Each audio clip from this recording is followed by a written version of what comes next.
안녕하세요. 저는 40대 중반 여자입니다. 저는 아주 어릴 때부터 사회생활을 시작해서 지금까지 항상 바쁘게 살아오고 있어요. 그러다 보니 항상 일을 할 때는 라디오를 켜두곤 했었는데 요즘은 이곳의 사연을 듣는 재미에 푹 빠져서 힘든 줄도 모르고 일을 하네요. 여러 가지 이야기를 듣다 보니 저도 얼마 전에 겪었던 일을 한번 여러분께 털어놓고 싶은 마음이 들었답니다. 그러려면 거의 20년 가까이 묻어두고 다시는 들춰보지 않으리라 다짐했던 이야기까지 여러분께 들려드려야 할 것 같네요. 한번 시작해 볼게요. 저는 3년 전부터 요양보호사로 일을 하고 있는데요. 최근에 다른 요양병원으로 추천을 받아서 옮기게 되었답니다. 정말 힘들지만 또 한편으론 보람도 있고 저의 노후를 생각해 볼 수 있어서 감사하는 마음으로 열심히 하려고 생각을 했죠. 일을 끝내고 퇴근을 하려고 병원 복도를 지나는데 휠체어를 탄 아저씨가 저를 뚫어지게 보며 제 쪽으로 점점 다가오더라고요. 무슨 일이 있나 싶어 도와드리려고 저도 다가갔는데 아저씨의 얼굴을 본 순간 자리에서 얼어붙고 말았답니다. 바로 제 전남편이었기 때문이에요. 정말 당신이 맞네. 하나님이 내 기도를 들어주셨나? 꼭 한 번은 당신을 만나고 싶다고 매일 기도를 했어. 전 남편은 무슨 이상가족 상봉이라도 하는 듯이 활짝 웃으며 제 쪽으로 팔을 뻗는 게 아니겠어요. 저는 너무 어이가 없어서 남편을 피해 뒷걸음질을 쳤죠. 사람 잘못 보신 것 같네요. 저는 얼른 이 자리를 피하고 싶어서 빠른 걸음으로 입구 쪽으로 걸어갔어요. 그때 전 남편이 저를 쫓아오려고 휠체어를 빨리 움직이다 그만 앞으로 고꾸라지고 말았죠. 주변에 사람이 아무도 없어서 결국 제가 가서 남편을 휠체어에 가 다시 앉혀야만 했어요. 당신 맞잖아. 여긴 어떻게 온 거야? 혹시 나 보려고 온 거야? 여보, 제발 내 얘기 좀 잠깐만 들어줘. 내가 다 잘못했어, 제발. 헤어진 게 10년은 훌쩍 넘었는데 여보라는 소리가 잘도 나오네. 역시 뻔뻔한 건 여전해. 할 말도 들을 말도 없으니까 저리 꺼져. 그렇게 전 남편을 두고 집으로 돌아와 한시름 놓을 수 있었지만 머릿속에서 내내 그 초췌하고 비참한 전 남편의 모습이 계속 생각이 나더라고요. 더불어서 그동안 전 남편 때문에 지옥같이 살았던 제 과거의 비참한 모습도 다시 떠올라 버렸죠. 이번 자리를 통해 다 털어놓고 이제 제발 모두 잊고 살고 싶은 마음이에요. 전 남편과의 악연이 시작된 건 20대 후반쯤이었어요. 저는 고등학교에 들어가자마자 단둘이 살던 아버지가 돌아가셔서 친척 집을 전전하며 학업을 마쳐야만 했어요. 그때 서러워서 흘린 눈물을 합친다면 한강도 모자랄 거예요. 저는 돈을 벌어야겠다는 생각으로 고등학교 졸업하자마자 대기업의 생산직으로 들어가서 일을 하기 시작했죠. 3교대를 해서 밤낮이 바뀌고 몸이 너무 힘들었지만 그만큼 점점 늘어나는 월급을 보며 하루하루 버틸 수 있었답니다. 그렇게 8년 가까이 일을 하니 어느새 선임이 돼서 한결 여유로워지더라고요. 어느 날 같이 일하는 친한 언니가 말을 하더라고요. 내가 매주 롤러스케이트 동호회 나가는데 같이 가볼래? 넌 맨날 일만 하고 사니? 바람 좀 쐬고 남자도 좀 만나고 그래야지. 얼굴도 이쁜 게. 내 처지에 무슨 남자야. 난 열심히 돈 모아서 내 힘으로 아파트 살 때까지 남자 안 만날 거야. 그러지 말고 이번에 한강 가서 탈 건데 같이 가자. 너 한강도 한 번도 안 가봤지? 저는 그렇게 언니 손에 이끌려 처음으로 동호회를 가봤네요. 신입이라 그런지 많은 회원들이 저한테 관심을 가져서 좀 부끄러웠는데 그 중에서도 눈에 띄게 잘생긴 남자 한 분이 보이더라고요. 역시나 여러 명의 여자들에게 둘러싸여 있어서 인기가 참 많은가 보다 했죠. 그런데 어느새 그 남자가 제 옆으로 다가와서는 롤러스케이트가 서툰 저를 가르쳐주고 알려주더라고요. 그렇게 대화를 나누게 되었고 매주 동호회에 갈 때마다 그분과 둘이 산책을 하며 롤러스케이트를 타는 날들이 이어졌죠. 저희는 그렇게 동호회 내에서 공식 커플이 되었고 2년의 시간을 연인으로 지냈답니다. 저는 처음 하는 연애여서 그런지 모든 게 새롭기만 했고 남자친구에게 그야말로 푹 빠져서 지냈던 것 같아요. 어느 날 남자친구가 저에게 반지를 불쑥 내밀더라고요. 우리 결혼하자. 난 일찍 결혼해서 너 닮은 딸 낳고 안정적으로 살고 싶어. 자기, 내 사정 잘 알면서 그래? 자기는 서울에 있는 대학교도 나왔고 지금 회사도 꽤 좋은 곳이잖아. 자기 가족이 나를 받아들이겠어? 나도 너랑 크게 다르지 않아. 홀어머니와 둘이 살고 있고 아직 회사 다닌 지 얼마 안 돼서 너보다 월급도 훨씬 적잖아. 네가 어디가 어때서? 자기 말 들어보면 어머님이 자기에 대한 기대가 크신 것 같은데 부모님도 없는 내가 마음에 드실 리가 없잖아. 난 반대하는 결혼 하고 싶지 않아. 우리 그냥 이대로 만나기만 해. 무슨 소리야. 난 너랑 연애만 하려고 만나는 거 아니야. 진지하게 만나고 있고 나도 많이 생각해서 결혼하자는 거야. 넌 나만 믿고 따라오면 돼. 저는 결혼을 원하지 않았지만 남자친구가 강하게 밀어붙여서 점점 남자친구와의 미래를 꿈꾸게 되고 행복한 가정을 꾸리고 싶다는 마음이 생기더라고요. 외로운 제 삶에 가족이 생기는 거니까 허락만 된다면 꼭 이루고 싶었죠. 그렇게 남자친구만을 믿고 시무와 처음으로 만나게 되었어요. 주말에 식당에서 만나게 되었는데 저를 보고는 아주 늘씬하고 예쁘다며 마음에 드신 듯한 모습이었어요. 그래서 좀 기대를 했었는데 곧 제 집안 사정과 직업을 들으시고는 얼굴이 구겨지시더라고요. 사실 내가 우리 아들 결혼은 생각해보지도 않아서 좀 당황스럽네. 오늘은 그냥 교제하는 친구 만나서 밥 한번 먹는 걸로 하고 결혼 얘기는 좀 천천히 하자. 아참, 내가 이 근처에서 약속이 있어서 금방 일어나야 될 것 같네. 시모는 만난 지 30분도 안 돼서 밥도 제대로 먹지 않고 나가버리더라고요. 엄마가 좀 마당발이시거든. 그래서 약속이 많으셔. 네가 이해해. 다음에 정식으로 인사드리자. 저는 본능적으로 시모가 저를 마음에 들어하지 않는다는 걸 느낄 수 있었어요. 아니나 다를까 다음날 모르는 번호로 전화가 오더라고요. 나 영준이 엄마인데 지금 당장 어제 만났던 그 식당 옆에 커피숍으로 튀어와. 대뜸 전화해서 거칠게 명령하는 식으로 말을 하길래 너무 당황스러웠지만 일단 나갈 수밖에 없었죠. 시모는 나이답지 않게 날씬하고 외모를 엄청 꾸미는 것 같았어요.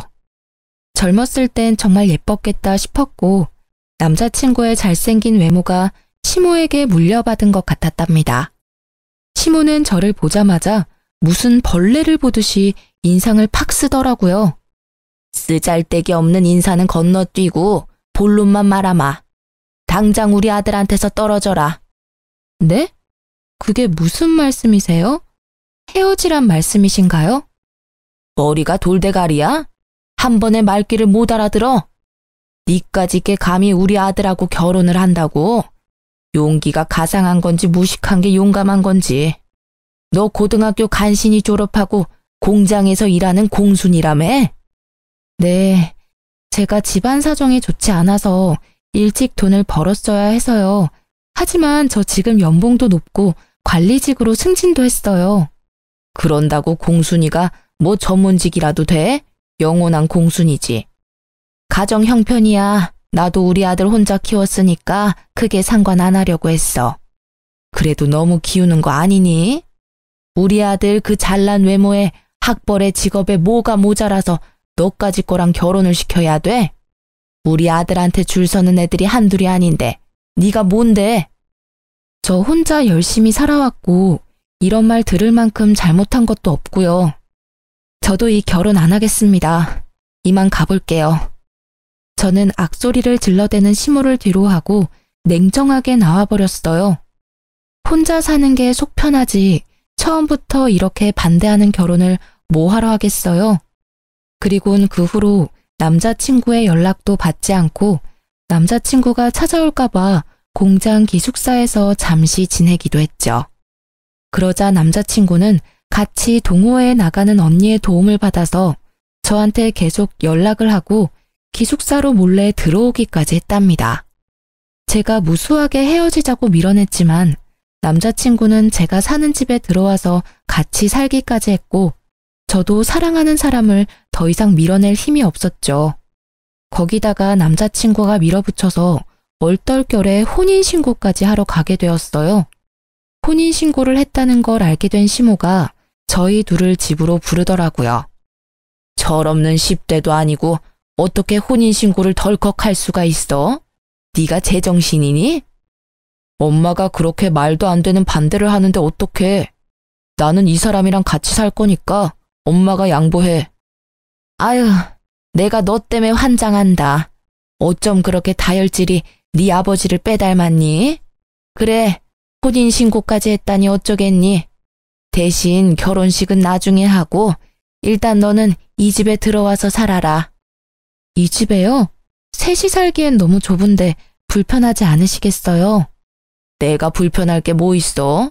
네가 들어와서 하는 거 봐서 결혼식을 하든 나가서 둘이 살던 하게 할 거니까 들어와서 한번 지내봐. 네, 알겠어요. 제가 어머님께 잘할게요. 지켜봐 주세요. 저는 제가 남편에 비해 많이 기운다는 걸 잘 알고 있으니 시집살이를 해서라도 시모에게 인정을 받고 한 가족이 되고 싶은 마음이 컸어요. 그래서 바보처럼 그 좁은 집으로 들어가서 함께 살게 되었죠. 저는 3교대로 일을 해서 밤새 일을 하고 아침에 들어오는 달도 있었지만 힘든 내색하지 않고 매일 아침마다 따뜻한 밥과 국을 새로 해서 아침상을 차렸어요. 지금 생각하면 참 바보 같고 쓸데없는 짓이었지만 그때 당시에는 그렇게 매일 밥을 해서 남편을 먹이는 것도 행복했고 매일 하면 언젠간 시모도 저를 인정해 줄 거라는 희망이 있었던 것 같아요. 혼자 살다 보니 사실 요리를 잘하는 편은 아니었지만 시모가 가정교육도 못 받았다는 말을 하지 않도록 주변 언니들한테 물어보고 배워서 매일 다른 반찬을 만들려고 노력했었죠. 남편도 처음엔 감동하고 고마워하더니 시간이 지날수록 아침상을 받는 걸 당연하게 생각하는 것 같았어요. 나중엔 반찬이 허술하다고 저를 타박하기도 했었으니까요. 그뿐만 아니라 청소며 빨래며 모두 제 차지였고 퇴근하고 집안일까지 하면 매일 자정을 넘겨서야 쉴 수 있었어요. 시모는 비교적 젊었지만 아무런 일을 하지 않았는데 뭐가 그리 바쁜지 매일 약속 있다고 나가더라고요. 제가 들어오기 전까지는 어떻게 집안일을 한 건지 단 한 번도 도와주지도 않았죠. 혼자 살 때는 일만 하고 나머지 시간은 혼자 쉬면서 저만의 일상을 보냈는데 결혼을 하고 나니 제가 모든 집안일을 떠맡아서 너무 힘들고 피곤했어요. 하지만 제가 자발적으로 시집살이를 하겠다고 기어들어왔으니 누구에게 하소연을 할 수도 없었고 제 가슴만 썩어 문드러져 가고 있었답니다. 결혼한 지 얼마 되지 않아 시모는 저한테 매달 용돈을 달라고 요구하기 시작했죠. 네가 우리 아들보다 돈도 더 잘 번다며? 말로만 하면 뭐해? 며느리가 돼서 시어미 용돈도 안 챙겨주니? 이렇게 못 배운 티를 내니? 용돈이요? 영준 씨가 매달 드린다고 하던데요. 영준이는 영준이고 너는 너지. 돈 자랑 그렇게 하더니 왜 입을 싹 닦아? 당장 오늘부터 매달 50만 원씩 보내라. 지금도 시부모님 용돈으로 50만 원씩이라고 하면 적은 돈은 아니잖아요. 10여 년 전엔 더 큰 돈이었는데 저는 어쩔 수 없이 시모에게 매달 돈을 줘야만 했어요. 그것도 남편에게는 말하지 말라고 해서 비밀로 하고 줘야만 했죠. 시모에게 돈을 주다 보니 막상 제가 쓸 돈도 모자르고 저축은 전혀 할 수가 없게 되었답니다. 저는 제가 할 수 있는 건 최선을 다해서 시모와 남편에게 해주려고 노력했어요. 정성을 들이면 언젠가는 제 진심이 통할 거라는 바보 같은 생각이었죠. 하지만 매번 돌아오는 건 천의 고아의 무식한 공순이라는 시모의 비아냥뿐이었답니다. 그렇게 열정적이었던 남편도 막상 같이 살게 되자 눈에 띄게 사랑이 식어가는 게 보일 정도로 차갑게 굴기 시작했죠. 매일 주어진 일을 해나갔지만 뭔가 잘못된 게 아닐까라는 생각으로 머릿속이 복잡해졌답니다. 어느 날 퇴근하고 집에 돌아오는데 맞은편에서 시모와 시모 지인들이 떠들썩하게 수다를 떨면서 걸어가는 게 보였죠. 저는 반가운 마음에 시모에게 종종 걸음으로 다가갔는데 저를 발견한 시모가 정색을 하더니 저를 모르는 척 쓱 지나가 버리는 거 있죠. 저는 너무 황당해서 점점 멀어지는 시모만 넋놓고 바라볼 수밖에 없었어요. 기운이 빠져서 힘없이 집에 들어오니 먼저 와 있던 시모가 저한테 물건을 막 던지며 소리를 지르는 게 아니겠어요? 너는 거기가 어디라고 감히 아는 척을 하려고 해? 너 때문에 얼마나 시겁했는지 알아? 그럼 어머님 봤는데 인사 안 하고 지나쳤으면 또 한 소리 하셨을 거 아니에요. 제가 어떻게 해야 되는데요? 이것 봐라. 아주 본색이 나오시네. 너같이 급 떨어지는 애가 며느리라고 동네방네 자랑이라도 하리? 눈치를 보니 어머님 지인분들은 영준 씨가 결혼한지도 모르는 모양이네요. 결혼한 거 숨기신 거예요? 야, 결혼식도 안 했는데 무슨 혼인신고야. 니네가 멋대로 한 거고. 나중에 어떻게 될지 누가 알아? 아 참, 밖에서 나 보면 아는 척 하지 마. 쪽팔리니까. 제가 부끄럽다고 아들이 결혼했다는 것도 말하지 않다니 너무 서운하더라고요. 제가 무슨 숨겨놓은 여자도 아니고 나쁜 짓을 한 것도 아닌데 이렇게 당당하지 못하게 살아야 할 이유가 있나 싶었죠.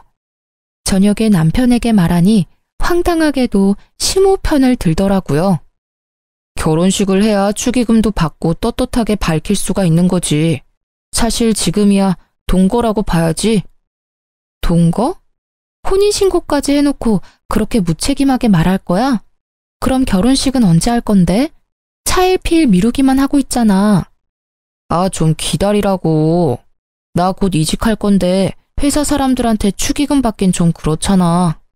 이직? 그런 말 없었잖아. 멀쩡히 잘 다니던 회사를 왜 옮겨? 아, 그런 게 있어. 너한테 일일이 다 말해야 돼? 피곤하게. 말하면 뭐 알아듣기는 하고. 근데 너 옷꼬라지가 이게 뭐야? 같이 산다고 너무 막 하는 거 아니야? 완전 아줌마 다 됐네. 말 다 했어? 퇴근하자마자 청소하고 밥 차리고 설거지 해봐. 피곤해서 씻을 힘도 없어. 도와줄 생각은 안 하고 이제 내 외모 지적이야? 아니, 좀 꾸미면 예쁜 걸 알아서 그러는 거지. 아, 말 대답 좀 그만해. 피곤해 죽겠는데. 결혼 초기만 해도 밤에 둘이 공원에 나가서 롤러스케이트를 타기도 하면서 깨가 쏟아지는 시절을 보냈는데요. 다른 회사로 이직하고 나서는 아예 저에게 무관심해져서 하루에 몇 마디도 나누지 않는 지경까지 되었답니다. 뭘 물어보기만 해도 버럭 짜증부터 내니까 저도 남편에게 말 걸기가 무섭더라고요. 결혼식도 못하고 무슨 숨겨놓은 여자 취급을 하니 저도 너무 억울하고 점점 결혼 생활에 회의를 느끼게 되었죠. 그러다가 시모에게 더욱 정 떨어지는 일이 생기게 되는데요. 시모가 들었던 개모임의 계주가 돈을 들고 야반도주를 했다는 거예요. 시모는 5천만 원을 순식간에 날리게 되었다면서 밤마다 가슴을 주먹으로 치며 울고 난리를 부렸죠. 더군다나 그 중에 3천만 원은 최근에 사채업자에게 빌려서 계주에게 줬던 거라 매달 엄청난 이자를 내야 했고 시모는 당연히 갚을 능력은 전혀 없었어요. 엄마가 매일 밤 저렇게 우는 게 불쌍하지도 않아? 당신 모아둔 돈 좀 있지? 내가 차차 갚아줄 테니까 일단 급한 불부터 좀 끄자. 그거 갚으려면 나도 적금 깨야 돼. 내가 얼마나 힘들게 모은 건데. 그깟 돈보다 시어머니 건강이 우선 아니야? 아, 당장 돌아가실 것 같이 구시는데 일단 적금 좀 깨. 내가 매달 갚아줄게. 넌 내가 깡패들한테 잡혀갔으면 좋겠지? 며느리라는 게 어쩜 그렇게 야박해?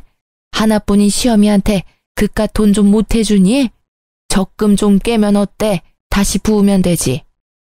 끝까지 모른 채 하고 싶었지만 당장 사채업자들이 집까지 찾아와서 문을 두드리고 겁을 주니까 해결부터 해야겠다 싶더라고요. 남편은 사채업자들이 제 회사까지 찾아올 거라면서 매일 적금을 깨라고 저를 압박했고요.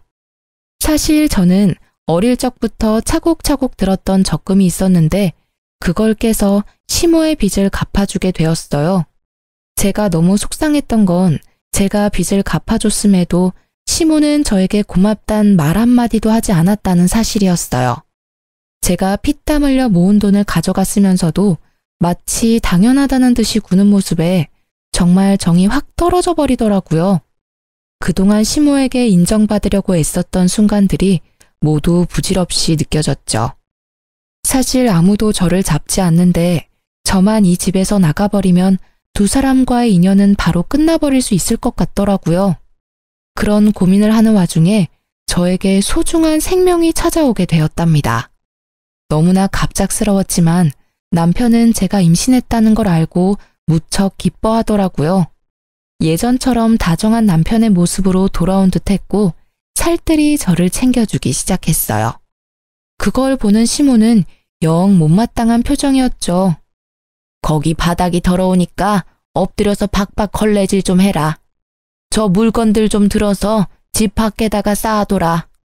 어머니, 초기엔 쪼그려 앉거나 무리하면 안 된대요. 이따가 영준 씨 오면 시키세요. 그거 잠깐 드는 건데 뭐가 어렵다고 유세야? 누구네 안 낳아봤어? 그런 걸로 잘못되려면 안 낳는 게 낫지. 빨리 안 옮겨? 시모는 제가 임신 초기일 때 집안일을 더 시키고 무거운 걸 자주 들게 하면서 저를 더 괴롭히더라고요. 그땐 막연히 임신했어도 봐주지 않는다고만 생각했는데 지금 생각해보면 아기를 원하지 않아서 잘못되게 하려고 했던 것 같아 소름이 끼치네요. 저는 건강하게 아기를 낳고 싶어서 회사도 휴직했고 제 돈으로 맛있는 거 사 먹어가면서 아기를 지켜나갔어요. 그렇게 남편을 닮아 코가 오똑한 아들을 품에 안을 수 있었답니다. 아들을 낳고 품 안에 처음 안아본 날이 제 인생에서 가장 행복한 날이었어요. 그동안 시모와 남편에게 철없고 서운했던 건 모두 잊고 아기와 함께 한 가족으로 잘 살아보려고 다짐도 했었죠. 그렇게 집에서 아기를 돌보는데 빌라가 너무 좁아서 거실에서 아기와 생활하다 보면 물건들이 가득 차서 발 디딜 틈도 없더라고요. 화장실이 너무 좁아서 아기 욕조 놓고 목욕시키기도 너무 힘들었어요. 남편은 새로 이직한 회사 일로 바빠서 매일 밤 늦게 들어왔고 시모는 단 한 번도 육아를 도와주지 않았어요. 정말 매정할 정도로 아기 얼굴도 잘 쳐다보지 않더라고요. 아무리 제가 미워도 자신의 손주한테까지 이렇게 정이 없을 수가 있는지 기가 찼죠. 어머니, 저 잠깐 밥 좀 먹게 아기 좀 봐주실 수 있을까요? 혼자 잘 누워있고만 뭘 봐? 애 앞에 두고 밥에 국 말아서 후루룩 마시면 되지. 요즘 영준 씨도 매일같이 늦게 들어와서 저 혼자 하루 종일 아기를 보려니 너무 힘들어서요. 저 씻은 지도 며칠 됐어요. 잠깐만 좀 봐주세요. 네 애를 네가 봐야지 왜 나한테 봐달래? 내가 언제 손주 낳아달라든? 네가 좋아서 낳은 걸 가지고 왜 나한테 떠넘겨? 나 나가야 돼. 비켜. 아무도 도와주는 사람 없이 하루 종일 아기와 씨름하려니 정말 미쳐버리겠더라고요. 그나마 믿을 사람은 남편뿐인데 남편은 밤에 아기가 울어서 짜증이 난다면서 어느 날부턴 외박까지 일삼기 시작했죠. 주말에 저는 새벽부터 일어나서 아기를 보고 있는데 남편은 태평하게 늦잠을 자는 걸 보니 부하가 치밀어 올라 남편을 흔들어 깨웠어요. 주말엔 아기 좀 봐야지 언제까지 잘 건데 내가 얼마나 힘든 줄 알아? 나 혼자 애 만들었어. 아빠라는 인간이 어쩜 그렇게 애를 쳐다도 안 봐. 당신은 귀찮다고 외박하고 다니고 도대체 어디에 있다 오는 거야? 아, 정말 귀찮게. 일하다가 늦어지면 외박도 하는 거지. 너 지금 일 안 하잖아. 그럼 네가 애를 보는 게 맞는 거 아니야? 그래, 이렇게 나온다 이거지. 오늘 당신 일 안 하잖아. 그럼 당신이 애 보면 되겠네. 저는 남편에게 아기를 안겨버리고 지갑만 챙겨서 집을 나와버렸어요. 남편이 계속 전화를 해댔지만 다 무시해버리고 하루를 여관에서 혼자 보냈죠. 오랜만에 혼자 있으니 몸은 참 편했지만 아기가 걱정이 돼서 마음이 너무 불편했어요. 결국 다음날 오전에 집으로 들어갔죠.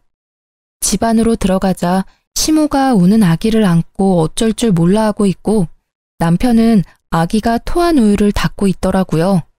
저를 발견한 시모가 악을 쓰면서 저에게 아기를 거칠게 넘겨주었답니다. 무식해도 정도가 있지. 어디 베어먹지 못하게 애를 두고 나가? 너 때문에 내가 얼마나 고생을 했는지 알아? 아우 삭신이야.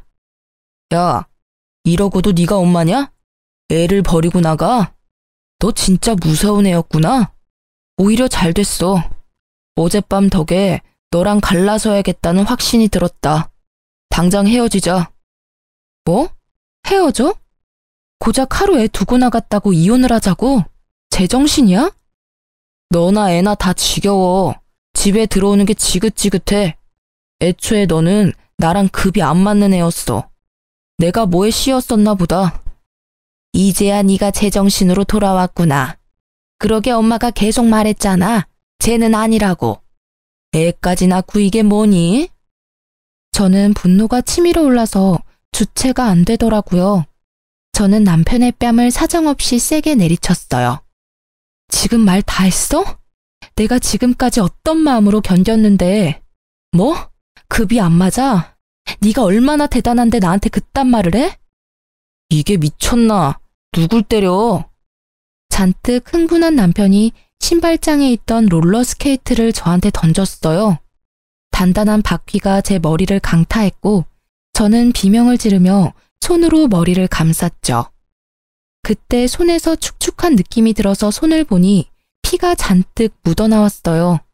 찢어진 이마가 아픈 것보다 남편과 저를 이어주었던 롤러스케이트에 얻어맞은 제 모습에 가슴이 무너져 내리더라고요. 시모는 벌써 나가버려서 자취를 감췄고 남편은 제 피에 놀랐는지 주춤대다가 그대로 현관문을 열고 나가버렸답니다. 아기는 얼굴이 벌개져서 악을 쓰며 울고 저는 피를 철철 흘리며 남편이 나간 현관문을 뚫어지게 노려보았어요. 저는 충격과 배신감으로 한참 움직이지 못하고 있다가 아기 울음에 정신을 차려서 일단 손을 씻고 아기를 달래기 시작했죠. 이마에서는 계속 피가 흘러내리고 있었고 아기가 조용해진 뒤에야 저는 혼자서 지혈을 해서 간신히 피를 멈출 수 있었답니다. 그렇게 며칠이 지났고 시모도 남편도 집에 들어오지 않더라고요. 저는 혼자 미친 사람처럼 서럽게 울면서도 아기를 돌봐야 했고 너무 힘들어서 결국 친한 언니에게 연락을 했답니다. 언니는 한 걸음에 집으로 달려와 주었어요. 세상에, 이게 무슨 일이야. 너 얼굴이 왜 이러니? 나한테 연락을 했어야지. 아니, 그 나쁜 자식이 밖에선 그렇게 착한 척을 하면서 널 이렇게 만들었단 말이야? 언니, 나 아직 병원에도 못 가봐서 병원 좀 갔다가 남편 좀 만나고 올게. 그동안 우리 애기 좀 봐줄 수 있어? 당연하지. 너 밥은 먹었어? 세상에, 피죽도 못 얻어먹은 것처럼 삐쩍 말라서는. 이런 몸으로 애기한테 계속 젖을 준 거야? 이 미련한 거사. 언니는 냉장고에 있던 재료로 죽을 만들어서 억지로 저에게 먹였죠. 저는 언니 덕에 병원에 가서 찢어진 이마 치료를 받고 남편의 회사로 찾아갔답니다. 제가 건물 앞에 도착했을 때 마치 짠 것처럼 남편이 그 앞에서 고급 승용차에서 내리더라고요. 남편이 문을 열어주자 고급 투피스를 빼입은 여자가 미소를 지으며 내렸어요. 그리고는 둘이 다정히 팔짱을 끼고 여자는 남편의 어깨에 얼굴을 기댄 채 건물 안으로 걸어 들어가는 게 아니겠어요? 저는 달려가서 남편의 어깨를 붙잡았답니다. 뒤돌아본 남편이 저를 보고는 화들짝 놀라며 여자를 살짝 밀쳐내더라고요. 당신이 여긴 어떻게 알고 왔어? 네 눈엔 내가 바보 천치로 보여? 내가 네 회사 주소도 모르고 있었을까봐. 아, 이 여자가 와이프? 얘기 듣던 대로네. 여자가 저를 머리부터 발끝까지 훑어보더니 비웃음 짓는 게 아니겠어요. 저는 분노와 수치심이 밀려와서 몸이 부들부들 떨려왔답니다. 이 여자는 뭐야? 너 바람 펴? 그래서 이혼하자는 거였어? 이 인간 말종 같은 자식아. 남의 회사 앞에서 소란 피우지 말고 진정 좀 해요. 이러니까 급 떨어진다는 소리나 듣지. 그래요. 우리 사랑하는 사이니까 그쪽이 양보 좀 해서 이혼 좀 해줘요. 내가 위로금은 섭섭지 않게 줄 테니까. 뭐라고? 넌 뭐 얼마나 대단한데 나를 무시해? 그래봤자 상간녀 주제에. 저는 여자의 긴 머리채를 잡고 마구 흔들기 시작했어요. 여자는 저보다 키가 작아서 저를 막지 못하고 마구 휘둘리며 비명만 질러댔죠. 남편이 그런 저를 말리려고 제 손을 마구잡이로 던지더라고요. 제가 멈추지 않자 저를 세게 밀쳐서 저는 바닥으로 고꾸라졌죠. 여자를 껴안고 머리카락을 쓸어넘기는 남편을 보고 부하가 치밀어서 남편에게 달려들었어요. 지금 생각해보면 며칠을 굶고 죽밖에 못 먹었던 제가 어디서 그런 힘이 나왔는지 모르겠어요. 악에 받쳐서 그런 행동을 할 수 있었던 거였겠죠. 저는 남편의 머리를 마구 뜯기 시작했고 곧바로 남편 뺨을 사정없이 때려댔죠. 이번에는 상간녀가 제 허리를 잡고 뜯어말리더라고요. 점점 사람들이 몰려들자 상간녀가 곤란해하는 게 바로 느껴졌어요. 그래서 더욱더 남편에게 달려들어 물귀신처럼 매달리기 시작했고 사람들이 우리를 둥글게 구경을 하기 시작하더라고요. 저는 이때다 싶어 큰 소리로 말했죠. 남의 남편이랑 바람을 폈으면 싹싹 빌어도 모자랄 판에 돈 줄 테니까 이혼하라고? 그래, 어디 한번 얼마를 줄지 기대하고 있을 테니까 보따리로 한번 싸갖고 와봐. 상간녀 주제에 고상한 척 잘난 척 하지 말고. 저는 긴 머리로 얼굴을 필사적으로 가리는 상간녀를 팍 밀치고 건물을 나왔죠. 집으로 돌아오는 내내 눈물이 주체할 수 없이 흐르더라고요. 아기 때문에 화가 나서 이혼이란 말이 튀어나왔을 거라고 생각했는데 남편에게 다른 여자가 생겼다니 믿어지지가 않더라고요. 거기다 내 초라한 몰골과 비교가 되게 화려하고 고상한 모습을 보니 비참하고 제 자신에게도 화가 얼마나 나던지요. 제 인생에서 남자는 남편 한 사람뿐이었고 그래서 저의 모든 것을 남편을 위해 희생했었는데 그야말로 헌신짝이 되어버린 거니까요. 더군다나 갓난쟁이 아기까지 있으니 어떻게 살아가야 하는지 막막했어요. 다음 날 얘기를 다 들었는지 시모가 집으로 왔더라고요. 그동안 어디서 지냈던 건지 아주 얼굴이 더 좋아졌고 비싸 보이는 옷을 입고 있었어요. 너 어제 영준이 회사 가서 난리를 쳤다며? 그렇게 못 배운 티를 내고 싶니? 우리 한 사장이 너 때문에 얼마나 곤란해졌는 줄 알아? 그 상간녀가 한 사장이에요? 그 회사 사장이라고요? 상간녀라니 말 조심 못해? 얼마나 대단한 분인 줄 알아? 영준이보다 4살 많은데 그 큰 회사 대표에다 재산이 어마무시하다. 그런 여자가 좋다는데 어떤 남자가 마다해? 이제야 기억이 나네요. 영준 씨한테 그 회사 소개한 거 어머님이죠? 일부러 그런 거죠? 손주까지 있는데 어머니가 사람이에요? 소개해준다고 다 정분나냐? 둘이 잘 될 팔자였으니까 그런 거지. 더 말할 거 없고 이렇게 된 거 한 사장이 두둑히 챙겨준다고 할 때 이혼해. 애랑 살려면 돈이 있어야 할 거 아니야. 현실적으로 생각을 좀 하라고. 그래도 어머니 손주인데 어쩜 그렇게 정이 없으세요? 이혼하면 다신 손주 안 보실 거죠? 어차피 재혼하면 자식이야 또 생길 텐데 지금 정리 안 하면 나중에 분란만 생긴다. 네가 원해서 낳은 애니까 네가 키워라. 나나 영준이는 미련 없으니까 친권이며 양육권이며 싹 다 네가 가져가고 이혼만 해줘라.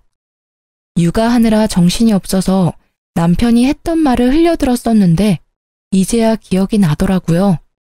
그동안 남편이 자기 회사 대표가 대단하다면서 칭찬을 많이 했었고 저랑 비교도 많이 했었거든요. 저는 당연히 남자일 줄 알고 신경도 안 썼는데 그 상간녀였던 거죠. 시모는 어떤 모임에서 상간녀를 알게 됐는데 상간녀가 몇 년 전에 이혼을 했다는 걸 알고 남편을 그 회사로 이직하라고 계속 꼬드겼던 거죠. 시모의 소원대로 얼굴이 반반한 남편에게 상간녀가 관심을 갖게 됐고 결국 넘지 말아야 할 선까지 넘어버리게 된 것이었고요. 시모는 이 집을 나가서 상간녀가 마련해준 아파트에서 호의호식을 하며 지내고 있었던 거죠. 그러니 제가 얼마나 눈의 가시처럼 여겨졌을까요? 제가 순순히 이혼 안 하면 어쩔 건데요? 돈에 눈이 돌아서 아주 쥐도 새도 모르게 어떻게 해버릴 것 같네요. 내가 누구 좋으라고 이혼을 해요? 이혼 안 하면 마음 떠난 남편 붙들고 내 구박받으면서 계속 이렇게 살 거야? 애를 생각해서라도 잘 생각해라. 한 사장 마음 바뀌기 전에. 이번에는 급에 맞는 며느리 얻으셔서 아주 좋으시겠네요. 대단한 며느리 모시고 어디 한번 잘 살아보세요. 어머님이 제 눈에서 피눈물 나게 했으니까 어머니도 언젠가 피눈물 흘리면서 후회할 날이 올 거예요. 내가 눈 똑똑히 뜨고 지켜볼 거고요. 저는 그 길로 아기를 데리고 그 집을 나와버렸답니다. 시모 말대로 이미 끝난 인연을 아기 때문에 미련하게 붙잡고 있기도 싫었고 남편이나 시모 얼굴도 다시는 보고 싶지 않을 만큼 끔찍했거든요. 합의 이혼하고 확정이 된 날에 참 어이가 없는 게 셋이 살던 그 좁은 빌라 명의도 제 이름으로 바꿔주고 상간녀가 바로 1억을 입금해 주더라고요. 돈을 막 써도 될 만큼 많아서 그런 건지 아님 그만큼 남편에게 빠져서 그런 건지는 몰라도 저는 20년을 벌어도 못 모을 돈을 한 번에 보내주니 참 기가 막혔답니다. 너무 원통하고 분하고 제 지난 시간이 후회되었지만 아기와 살 길이 막막했기에 그 돈을 받을 수밖에 없었어요. 저는 셋이 살던 그 빌라가 치떨리게 싫어서 바로 팔아버리고 그 돈과 1억을 합쳐서 서울의 아파트를 구입해서 아기와 둘이 살아가게 되었답니다. 혼자의 몸으로 갓난아기를 키우며 사는 건 정말 고통스러울 정도로 힘들었죠. 저는 잠깐씩만 일할 수 있는 식당 아르바이트를 해서 돈을 벌다가 아기가 유치원에 다닐 수 있게 되자 좀 숨통이 튀어 작은 건설 회사의 경리로 일을 하기 시작했어요. 사무직 경력이 없던 저는 야근까지 해가면서 열심히 일을 배워서 6개월이 지나서부터는 사장님의 인정도 받게 되었고 5년 동안 그곳에서 일을 했죠. 그리고 거래처 직원이었던 지금의 남편과 안면을 트고 점점 친해지게 되었는데요. 몇 번의 데이트를 하고는 저한테 프로포즈를 하더라고요. 우리가 만난 지는 얼마 안 됐지만 사실 전 오랫동안 지켜보고 있었어요. 우리 처지가 같은데 같이 살아봅시다. 내가 원희 씨 노후 남부럽지 않게 책임질게요. 너무 이른감이 있다고 생각했지만 지금 남편은 사별을 해서 아들 한 명을 키우며 살고 있어 처지가 비슷해서 더욱 정이 갔답니다. 한 번의 아픔이 있었지만 듬직한 남편을 한 번 더 믿어보기로 하고 용기를 내서 재혼을 하게 되었죠. 지금은 두 아들과 남편과 함께 행복한 가정을 이루어 살고 있답니다.